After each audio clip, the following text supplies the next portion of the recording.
আগুন দাউ দাউ করে জ্বলছে, তখন আমি হেলিকপ্টারে করে পানি দিলাম।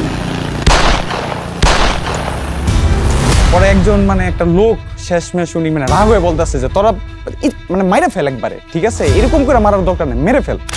মানুষ হইয়া মানুষকে কুবায়, মানুষে জবাই করে, ভেদাভেদ করে, এগুলি হইলে তো বাংলাদেশ আর থাকবে না।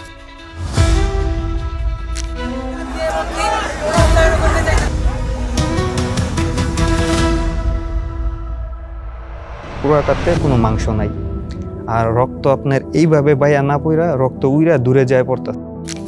ও অমুকের লোক, ও তমুকের লোক, ওইখানকার ওয়াইফাই পাসওয়ার্ডটা নিয়ে আমি আমার ফোনে সংযুক্ত করে আমরা লাইভ শুরু করি আর কি। হ্যাঁ, কিসের জানাজা কিসের নামাজ এনতে সরাই এরকম আমাদের উপরে কিছু থ্রেট করছে।